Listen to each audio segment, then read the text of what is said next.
안녕하세요. 오늘도 사연살롱을 찾아주셔서 감사합니다. 옛말에 죄짓고는 못 산다고 하잖아요.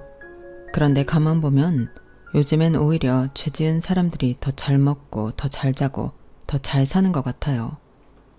당한 사람만 억울하고 그 피해도 고스란히 감당해야 하더라고요. 그런데 불공평하기만 한 이런 상황이 영원하지만은 않더라고요. 시간이 얼마나 걸리든 결국엔 죗값은 치르게 되니까요. 그러면 지금부터 죄 지은 자들의 말로는 생생하게 전해드리겠습니다. 저희 부모님은 5년 연애 끝에 결혼을 하셨어요. 원래는 2년 정도 사귄 시점에 결혼을 하려고 했었는데 저희 친가에 문제가 생기는 바람에 그렇게 됐다고 하더군요. 할아버지께서 시골에 과수원을 하셨는데 먼 친척한테 사기를 당하는 바람에 전 재산을 다 잃게 되셨대요. 문제는 저희 할아버지 외에도 동네 사람 대부분이 같은 사람한테 사기를 당해서 온 마을이 쑥대밭이 되었다고 하더군요. 그 바람에 병을 얻어 세상을 떠나신 분도 있고 화병으로 몸져 누운 분들도 있어서 결혼식 얘기를 꺼낼 상황이 아니었어요. 당시만 해도 20대 후반만 돼도 노처녀 소리를 듣던 시절이라 무작정 기다려야 하는 엄마는 속이 타들어갔죠. 하지만 너무나 미안해하는 아빠를 보고는 화도 낼 수 없었어요. 오히려 이런 상황에도 엄마는 아빠를 안심시키곤 했대요. 어차피 할 결혼인데 언제 하면 어때? 준비 기간이 길어지면 결혼 자금도 넉넉하게 모을 수 있으니까 좋지 뭐. 말은 이렇게 했지만 저희 외가에서는 결혼 닭달이 만만치 않았어요. 그걸 엄마 혼자 감당하고 있었던 거예요. 나중에서야 그런 사정을 알고 아빠가 직접 저희 외가에 찾아가 사정을 말씀드렸고 그 덕에 저희 외가에서도 이해를 해주셨어요. 하지만 그때만 해도 길어야 1, 2년 정도 기다리면 될 거라고 생각하셨던가 봐요. 그런 생각과는 달리 3년이 지나도록 결혼 얘기가 없자 외할아버지께서는 결단을 내리셨어요. 저희 아빠가 돈 때문에 결혼을 미루는 걸 아시고는 그 문제를 해결해 주셨거든요. 외할아버지께서는 사정이 어려운 아빠를 대신해 직접 전셋집까지 구해주셨어요. 어차피 죽을 때 재산은 외동딸인 저희 엄마한테 줄 텐데 조금 일찍 준다고 달라질 건 없다시면서요. 자존심 때문에 거절할 줄 알았던 아빠는 의외로 순순히 외할아버지 뜻을 받아들였고 그렇게 저희 부모님은 결혼식을 올릴 수가 있었어요. 집안이 망한 데다 본가가 있는 시골의 일가 친척들은 몇 년 전 있었던 사기로 다들 어려운 참이라서 결혼식은 서울에서 치르셨다고 하더라고요. 본가로 내려가서 해봐야 올 사람이 그리 많지 않았거든요. 그래서 저희 할머니 할아버지랑 가까운 친척 몇 분만 서울로 올라오셔서 결혼식에 참석했어요. 다행인 건 외가 쪽 친인척과 지인들이 많아서 그래도 하객수가 적지는 않았다고 하더군요. 언젠가 엄마가 그러는데 그때 외할아버지 뜻대로 결혼식을 서둘러 하지 않았으면 모르긴 해도 엄마는 아빠랑 헤어졌을지도 모른다고요. 한번 꼬꾸라진 저희 친가 살림은 나아질 기미를 보이지 않았고 아빠는 밑빠진 독에 물을 붓듯이 매달 들어오는 월급을 본가로 보내야 했거든요. 결혼한 뒤에도 상황은 달라지지 않았어요. 결국 보다 못한 외할아버지께서 저희 친할아버지 과수원을 되찾아 주셨고 과수원을 되찾고 3년 만에야 저희 본가는 어느 정도 자리를 잡을 수 있었어요. 외할아버지께서 나중에 삼촌들이 어쩌지 못하게 과수원을 저희 엄마 명의로 사주셨기 때문에 엄마는 시집살이 없이 시댁에서 어깨를 펴고 살 수 있었어요. 게다가 동네에선 다 쓰러진 시댁을 살렸다며 복덩이 며느리란 소리까지 듣게 되었고요. 집안을 살려준 며느리에 대한 고마움이 컸던 저희 할머니 할아버지는 정말 저희 엄마한테 잘해주셨어요. 제 친구 엄마들은 명절에 시댁에 가서 일만 죽어라 하고 온다고 명절만 되면 부모님들이 싸운다는 얘기를 했지만 저희 집은 전혀 달랐어요. 아우, 서울서 여기가 어디라고 오니? 애 키우며 살림하는 것도 힘들 텐데 차례 준비는 내가 애들 데리고 알아서 준비할 테니까 니들은 그냥 서울서 쉬어. 애 데리고 왔다 갔다는 것도 일이다. 참, 사돈어른 댁에 배하고 사과 포도 한 박스씩 보냈으니까 내일쯤 도착할 거다. 차례 지냈을 때 쓰시라고 해라. 씨알이 굵어서 차례상에 올리기 좋을 거다. 그리고 너희 먹을 건 따로 보냈으니까 당장 먹을 거 아니면 바람 잘 통하는 데 둬야 한다. 맏며느리한테 힘드니 명절에 본가로 오지 말고 집에서 쉬라고 하는 시어머니가 세상에 몇이나 되겠어요. 돈의 힘인지 아니면 원래 저희 할머니 할아버지가 좋은 분이라서 그런 건지 모르겠지만 아무튼 저희 엄마는 그 덕을 톡톡히 보고 산 건 확실해요. 그래서 어릴 때 저는 명절엔 친가가 아닌 외가에 가서 지내곤 했어요. 하지만 호의가 계속되면 당연한 걸로 여긴다고 저희 친할머니, 할아버지의 배려 속에 지내던 엄마는 점점 더 시댁과 멀게 지내게 되었고 어느 순간부터 시부모는 가끔 전화로 안부나 드리고 용돈이나 보내드리면 되는 존재로 생각했던 것 같아요. 처음 몇 년은 명절마다 처가에서 보내던 아빠는 언제부턴가 명절 때마다 혼자 본가에 내려가곤 했어요. 처음엔 엄마한테 같이 가자고 했었어요. 하지만 엄마는 굳이 어머님이 오지 말라고 하시는데 왜 힘들게 거기까지 가야 하냐고 잔소리를 했고 길게 말싸움을 하기 싫었던 아빠는 혼자 고향에 다녀오곤 하셨던 거예요. 그동안 저와 엄마는 외가에서 명절 내내 빈둥거리고 지내다 오곤 했고요. 어린 제 눈으로 봐도 아빠가 안 돼 보이긴 했어요. 명절에 혼자 기차표를 예매해 고향으로 가실 때 아빠 표정이 많이 슬퍼 보였거든요. 그래서 한 번은 제가 따라가겠다고 했더니 아빠가 기뻐하시더라고요. 당연히 엄마는 만류를 했지만 아빠는 기어이 저를 데리고 본가로 향했어요. 그런데 이게 화근이 될 줄 누가 알았겠어요.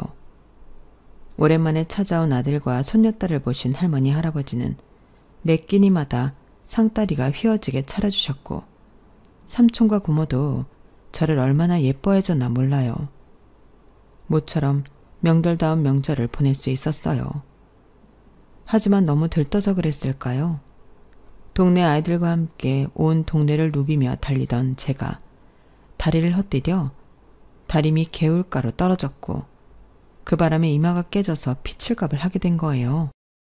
그런 저를 발견한 동네 사람이 저를 안고 할아버지 댁으로 달려갔고 제 모습을 본 할머니는 기절을 하셨어요. 아빠가 저를 데리고 읍으로 나가 병원으로 달려갔지만 명절이라 문을 연 병원을 찾기 힘들었어요. 서울도 아닌 시골이었으니 더더욱 그랬죠. 결국 타 지역까지 가서야 뒤늦은 처치를 받을 수 있었고 그 바람에 아직도 제 이마에는 상처가 남아있어요. 머리를 수십 번을 꿰매고 집으로 돌아오자 할머니는 저를 끌어안고는 하염없이 우셨어요. 어린 눈으로 보기에도 다친 저보다도 할머니가 더 아파하고 고통스러워 하시는 것 같더라고요. 세상에 이 조그만 게 얼마나 아팠을꼬. 차라리 내가 다치는 게 낫지. 혜린아, 할미 좀 봐봐. 할미가 미안하다. 할미가 미안해. 아유, 세상에 이 예쁜 얼굴에 이걸 어째. 한창 즐거워야 할 명절 연휴는 그렇게 제 사고로 엉망이 되었어요. 하지만 더 큰 문제는 그 다음이었어요. 집에 돌아오자 엄마가 제 이마에 상처를 보고는 난리가 났거든요. 이게 뭐야? 당신 도대체 애도 제대로 못 보고 뭐 한 거야? 그러길래 내가 혜린이 데려가지 말랬지. 그렇게 가고 싶으면 당신 혼자 갈 일이지. 왜 애는 데려가서 이 꼴을 만들어 와? 애가 이 지경이 되도록 당신 식구들은 뭐 하고 있었던 거야? 애 하나 제대로 못 보고 뭘 했냐고. 아빠는 죄인처럼 연신 미안하다는 말을 하며 고개를 숙이셨지만 엄마는 쉽게 화가 가라앉지 않았어요. 다른 것도 아니고 여자의 얼굴에 상처를 만들었다고 엄청 화를 내셨죠. 하지만 엄마는 딱 거기까지만 해야 했어요. 거기서 멈췄으면 그냥 끝날 일이었는데 기어이 엄마는 본가에 전화해 할머니 할아버지께 하지 말아야 할 말까지 해버렸거든요. 자식이 다쳐서 화가 난 건 충분히 이해하지만 그래도 그 정도가 심했던 거예요. 시부모한테 며느리가 하는 말이 아니라 자신이 부리는 사람한테 호통치는 느낌이었어요. 그걸 본 아빠는 참고 넘어갈 수가 없었어요. 안 그래도 경제적인 문제 때문에 며느리를 어려워하시던 부모님이 이제는 며느리한테 꾸중까지 듣고 살아야 한다니 아들로서 너무 죄송했을 거예요. 참다 못한 아빠는 수화기를 뺏어버렸어요.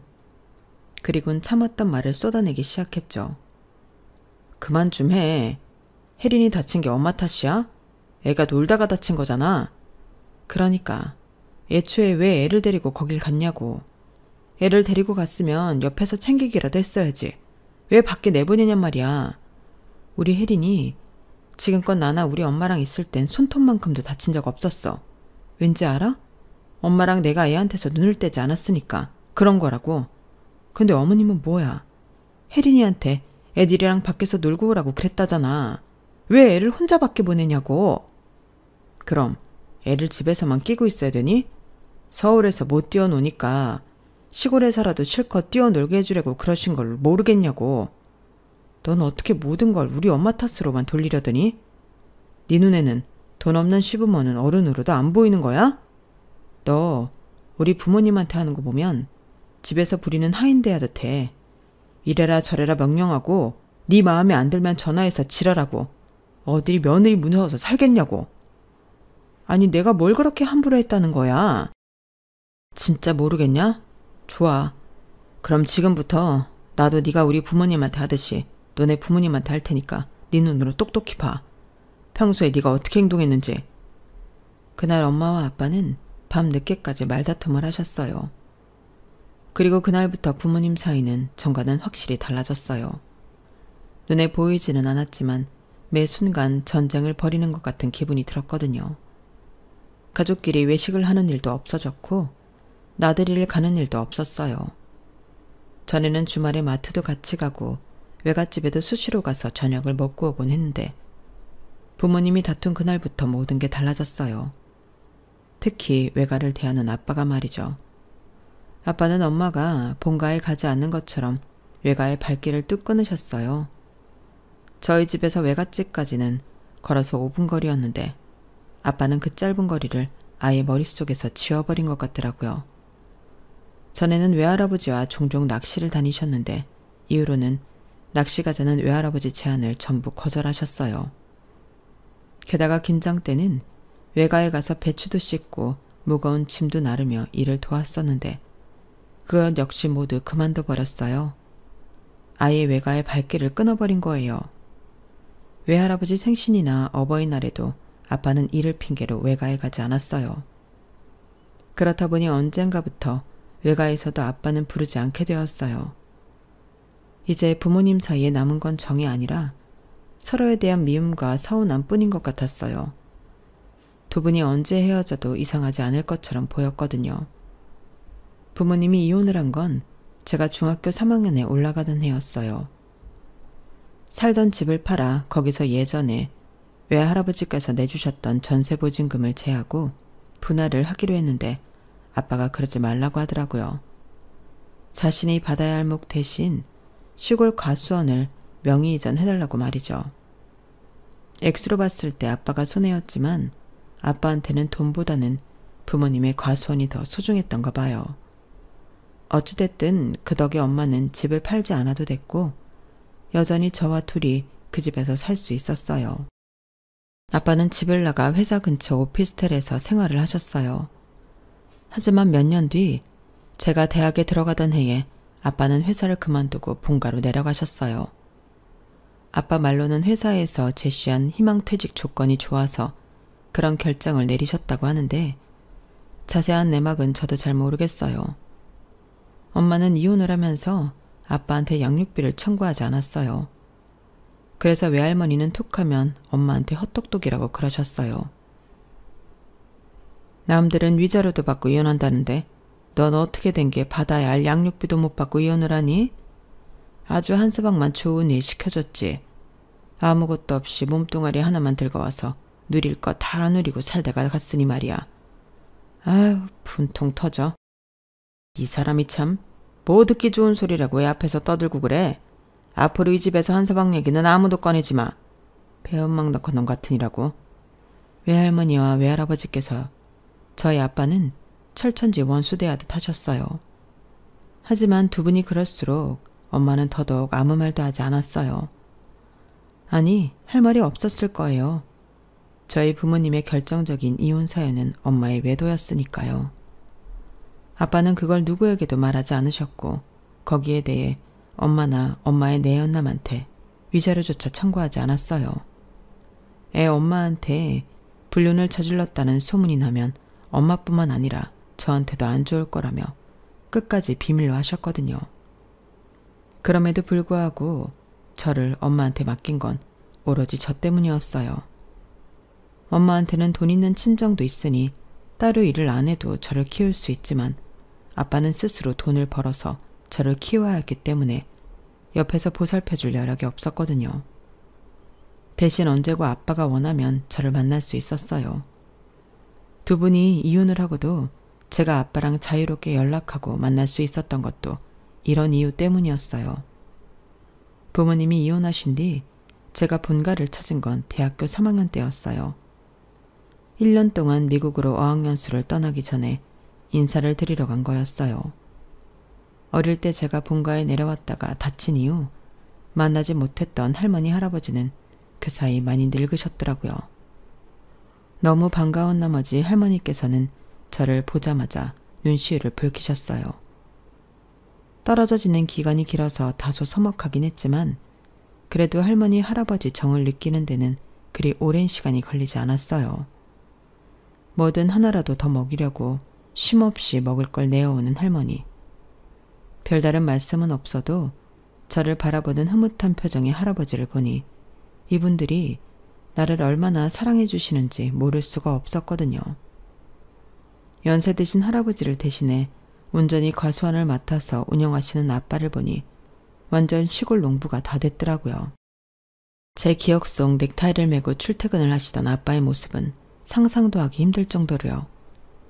전부 다 살은 빠지신 것 같지만 햇살이 그을린 탓에 까무잡잡해져서 그런가 오히려 전부 다 건강해 보였어요. 일주일 동안 본가에 지내면서 그동안 떨어져 지냈던 아쉬움과 그리움을 어느 정도 채울 수 있었어요. 물론 제가 자라는 동안 곁에서 돌봐주신 외할머니 외할아버지께 감사드리지만 친할머니 친할아버지를 생각하면 가슴 한구석에 미안함이 있었거든요. 제가 그때 밖에서 놀다가 다치지만 않았더라면 두 분이 저희 엄마한테 심한 말을 듣지 않으셔도 됐고 맏아들의 이혼을 경험하지 않으셔도 됐을 테니까요. 그래서 더 출국 전에 본가에 들리고 싶었어요. 혹시 저를 원망하고 계시면 어쩌나 걱정했는데 오히려 지내시는 동안 사랑을 듬뿍 받을 수 있어서 되려 감사하더라고요. 덕분에 그동안 마음속에 가지고 있던 짐을 내려놓을 수 있었어요. 그래서 미국에 있는 동안 친할머니, 친할아버지와 영상통화도 할 정도로 많이 편해졌어요. 미국에서 어학연수를 하는 동안 현지에서 남자친구도 사귀게 되었어요. 교포 2세로 미국에서 나고 자랐지만 부모님이 모두 한국인이라서 한국말을 능숙하게 잘했어요. 대부분 교포분들이 자식들한테 한국말보다는 영어 사용을 강요하시는데 남자친구 부모님은 오히려 그 반대셨더라고요. 갑자기 모국어를 잊으면 정체성도 잃게 된다며 집에서는 항상 한국어를 사용하게 하셨대요. 그래서 본인은 물론 형도 한국어를 잘한다더라고요. 하지만 정작 저랑 사귀는 동안에는 한국어 대신 영어를 사용했어요. 제가 영어를 익히려고 어학연수를 떠난 건데 거기서 한국어로 대화를 하면 완전 돈 낭비가 아니고 뭐겠어요. 그렇게 1년 가까이 연애를 한 우리는 제가 한국으로 돌아가게 되면서 장거리 연애를 하게 되었어요. 물론 남자친구가 휴가를 이용해 한국에 들어오기도 하고 제가 방학 때 미국으로 가기도 했지만 보고 싶을 때 쉽게 볼 수 없다는 건 정말 힘들긴 하더라고요. 오죽하면 제가 졸업 후 미국에 있는 회사에 취직을 할까 고민을 했겠어요. 그런데 제가 대학을 졸업하고 한국에서 취직을 한 지 2달 만에 남자친구한테서 기쁜 소식이 왔지 뭐예요. 혜린아, 나 한국지사로 가게 됐어. 정말? 아니, 그동안 아무 말도 없더니 갑자기 이게 무슨 일이야? 사실 어떻게 될지 몰라서 그동안 비밀로 했는데 우리 부모님이 한국으로 들어가시게 됐거든. 여기서 돈도 많이 버셨고 아무래도 노년은 마음 편히 고국에서 살고 싶으시대. 그래서 나도 같이 들어가려고 회사에 신청을 해봤지. 당장은 못 가더라도 언젠가 자리가 나면 갈 수 있을까 해서. 그런데 오늘 연락이 온 거야. TO가 나서 한국지사로 발령이 났다고. 완전 럭키지. 이때까지만 해도 우리는 세상을 다 가진 것처럼 들떠 있었어요. 한창 서로한테 빠져있던 시기였으니까요. 먼저 한국행을 준비하셨던 남자친구 부모님은 그곳에서 하시던 사업체와 집을 정리하고 오셔야 해서 오히려 남자친구가 먼저 한국으로 들어오게 되었어요. 같이 부동산 중개소를 다니며 남자친구가 살 집을 고르고 마트를 돌며 침대 씻으며 그릇 같은 살림살이를 사는데 마치 신혼살림을 준비하는 기분이 들더라고요. 그건 남자친구도 마찬가지였어요. 우리 꼭 신혼부부 같다. 우리 차라리 동거할까? 아니다. 그냥 결혼하자. 장난처럼 시작된 결혼 얘기였지만 이상하게 마음이 끌리더라고요. 둘 다 직장도 있는 성인이고 안 될 게 없으니까요.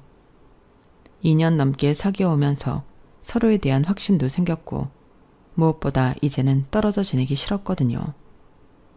하지만 몇 달 뒤에 남자친구 부모님이 한국에 돌아오시면 집도 준비해야 하고 한국 생활에 적응하셔야 해서 당장 우리 결혼 얘기를 꺼내는 게 시기상조라는 생각도 들었어요. 어느 정도 상황이 안정되면 그때 얘기를 꺼내는 게 좋겠다고 말이죠. 그래서 일단은 엄마랑 아빠한테 남자친구를 소개하는 정도에서 끝냈어요. 주말에 남자친구와 함께 아빠가 계신 본가에 내려가 인사를 시켰더니 아빠도 그렇고 할머니 할아버지도 무척 좋아하시더라고요. 남자친구 부모님이 한국에서 살 때 과수원을 하셨다는 얘기를 하자 특히 더 좋아하셨어요. 이번에 부모님이 한국에 들어오시면 함께 놀러 오겠다는 말도 잊지 않았어요. 이게 나중에 어떤 결과를 초래할지 모른 채 말이죠. 남자친구가 한국에 온 지 8개월 뒤 남자친구 부모님이 한국으로 들어오셨어요. 남자친구 형은 미국에서 결혼해 정착해서 살고 있었기 때문에 부모님만 들어오셨더라고요. 그런데 남자친구가 말했던 것과는 달리 남친 부모님의 첫 인상은 그리 좋지 않았어요. 에어비앤비로 구한 집에서 한 달 동안 지내시며 살 집을 알아보신다고 해서 제가 직접 예약을 해드렸는데 숙소에 도착하자마자 그러시는 거예요. 아유, 이런 데를 돈 주고 빌린 거야? 혜린아, 너 보기보다 안목이 낮구나. 우리 며느리로 들어오면 내가 가르칠 게 많겠어? 제가 미국에서 어학연수를 할 때 몇 번 식사 초대를 받은 적이 있어서 남자친구 부모님과는 가깝게 지내왔어요. 너무 친해서 그런 건지 아니면 본심인 건지 대뜸 이러시더라고요. 제 딴엔 어머님이 원하는 조건 리스트대로 괜찮은 집으로 고른 건데 마음에 안 드는 티를 팍팍 내시더라고요. 수고했다는 말도 한마디 안 하시고 말이죠. 그게 내심 서운해서 평소보다 말을 덜 했더니 남자친구가 기분 안 좋냐고 묻더라고요. 그래서 솔직히 서운하다고 말을 했죠. 4시간 들어가며 기껏 도와드린 건데 그렇게 말씀하시니까 기분이 좋을 수 있겠냐고요. 우리 엄마가 뒤끝은 없는데 생각나는 대로 말하는 버릇이 있어. 내가 대신 사과할게. 그래도 아까 보니까 욕실도 그렇고 특히 정원이 마음에 드시는 모양이던데 며칠 지내보시면 또 마음이 달라져서 고맙다고 그러실지도 모르니까 기다려봐. 그런데 남자친구 말대로 며칠 지나자 어머님이 전화를 하셨더라고요. 예, 혜린아, 이 집 너무 맘에 든다. 내가 아주 아침에 정원을 볼 때마다 기분이 너무 상쾌해져. 어쩜 서울 시내에서 이런 집을 골랐니? 혜린이 덕분에 아줌마가 너무 행복하다 얘. 이전과는 완전히 달라진 평가에 어이가 없기도 했지만 그래도 고맙다고 하시니 다행이다 싶었어요. 가만 보니까 어머님은 순간 떠오르는 생각이나 화를 참지 못하는 성격이더라고요. 그래놓고 며칠 지나면 언제 그랬냐는 듯이 웃고 깔깔대는데 처음엔 적응이 안 돼서 어머님한테 맞추느라 많이 피곤했어요. 하지만 남자친구 말대로 시간이 지나니까 그러려니 하고 넘길 수 있을 정도는 되더라고요. 반면에 아버님은 속으로 무슨 생각을 하는지 알 수 없는 분이셨어요. 말을 않고 누나를 요리조리 굴리며 살피기만 하시거든요. 처음 그 모습을 봤을 때 솔직히 간신배 같은 느낌이었어요. 누나를 굴리면서 살살 거짓말이나 하는 사람일 줄 알았거든요. 그런데 말수도 적으시고 딱히 불평도 없는 분이셔서 제가 잘못 판단한 거라고 생각했지만요. 남자친구 부모님은 한 달 내내 발품을 팔아 집을 구하러 다니신 끝에 설해마을에 집을 구하셨어요. 근처에 빵집도 많고 동네가 포근하다는 게 선택 이유였죠. 오랜 세월 미국에서 사시느라 라이프 스타일이 많이 바뀌신 탓에 마음에 드는 동네가 딱히 없었는데 설해마을을 둘러보시고는 여기다 싶으셨다더군요. 그런데 남자친구를 통해 집값을 들어보니 엄청나더라고요. 미국에서 마트 여러 개를 가지고 계셨다더니 정말 재산이 많긴 한가 보더라고요. 부모님께 각각 이 얘기를 했더니 놀라면서도 좋아하는 엄마와는 달리 아빠 반응은 뜨뜨미지근했어요. 아무래도 엄마랑 사실 때 돈 많은 처가에 눌러 살았던 기억이 나서 그러셨던가 봐요. 그래도 우리 집도 그리 떨어지는 집은 아니니까 상관없다고 생각했는데 막상 결혼 얘기가 본격적으로 오가고 나니까 이게 또 상관없지만은 않더라고요. 미국 생활을 오래 하신 분들이라서 오픈마인드일 줄 알았는데 이게 웬걸? 한국 시어머니들보다 더하면 더했지 절대 덜하지 않더라고요. 요즘은 한국 시어머니들이 며느리 눈치를 보고 산다던데 남자친구 어머님은 완전 달랐어요. 흡사 드라마에서나 보던 찐 한국 시어머니 그대로였거든요. 결혼 얘기가 본격적으로 시작된 순간부터 자기 아들 자랑을 어찌나 해대는지 이 사람이 내가 알던 그 사람이 맞나 싶을 정도였어요. 게다가 이전에는 편하게 대해주셨었는데 이제는 은근히 거리감을 두고 대하시는 게 느껴질 정도였어요. 결혼 준비를 하는 데 있어서도 마치 여자 쪽에서 뭔가를 많이 받아내야 한다는 생각을 하시는 것 같더라고요. 그래서 엄마한테 그 얘기를 했더니 그제야 알겠다는 듯이 그러셨어요. 아, 내가 왜 진짜 그 생각을 못했지? 준우 부모님이 미국으로 가신 지 한참 됐다고 했지? 그러니 한국 떠나던 시점에 한국만 기억하는 게 당연하지. 그땐 시어머니들 파워가 엄청 셌거든. 아들 낳은 게 벼슬인 줄 알던 시대니까. 혜린아, 너 시집가면 고생 엄청 하겠다. 어떡하냐?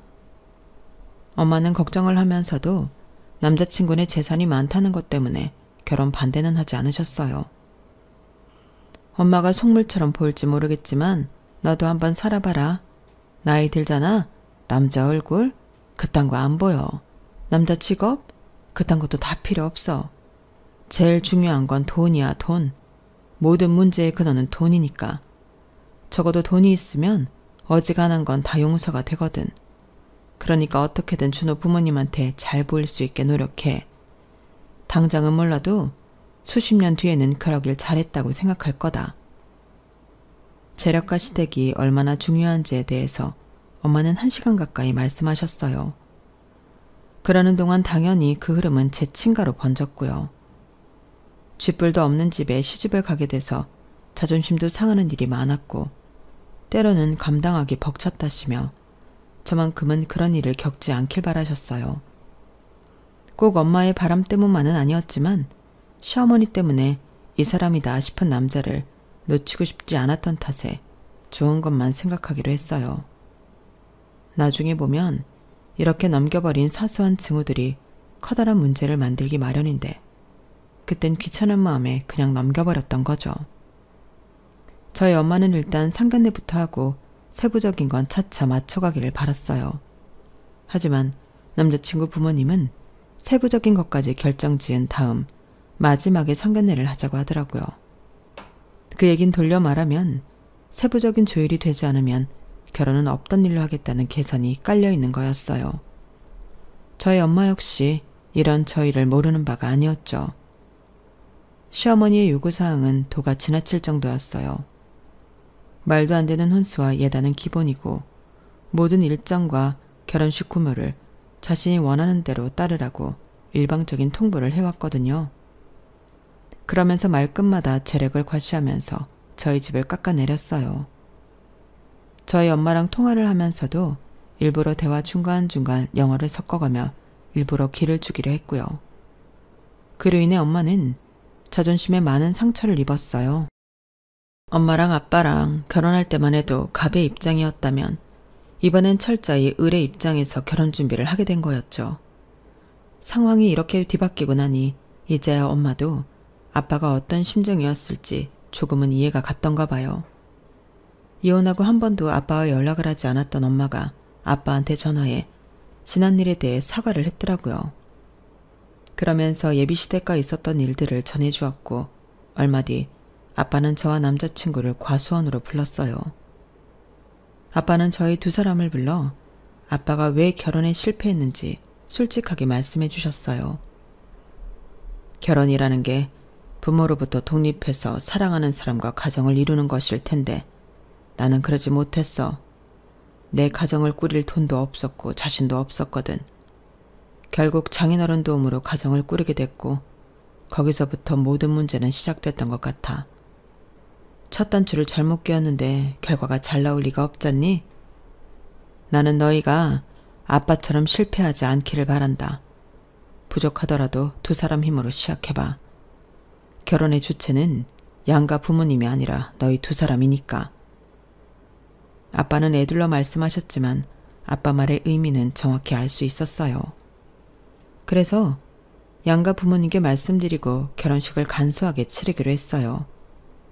우리의 의도와 달리 언제부턴가 이상한 방향으로 흘러버린 결혼식이 저희도 내심 불만이었거든요.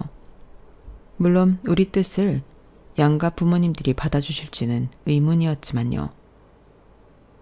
아참, 아버님, 일전에 제가 말씀드린 적 있잖아요. 저희 아버지도 예전에 과수원을 하셨었다고요. 제가 사진 한 장 가져왔는데 한번 보시겠어요? 아버지께서 과수원에서 찍은 사진이에요. 남자친구는 지갑 속에 담아온 사진을 아빠한테 내밀었어요. 그런데 그 사진을 본 아빠 표정이 갑자기 어두워지지 뭐예요. 그 모습에 옆에서 낙과를 주워 모으시던 당숙어른이 무슨 사진이길래 그러냐며 뺏어서 보셨는데 이게 누구야? 상길이 아니야? 감나무집 아들 상길이? 저희 아버지를 아세요? 뭐? 그럼 자네 부친이 상길이란 말이야? 아이고 세상에. 얘 혜린아, 너희 결혼 못하겠다. 아니 절대 하면 안 돼. 생각지도 못한 반응에 저도 남자친구도 어안이 벙벙해졌어요. 당숙은 저희 아빠 표정만 연신 살피시며 뭔가 숨기는 눈치였어요. 하지만 아빠는 그 후로 아무 말씀도 하지 않으시더라고요.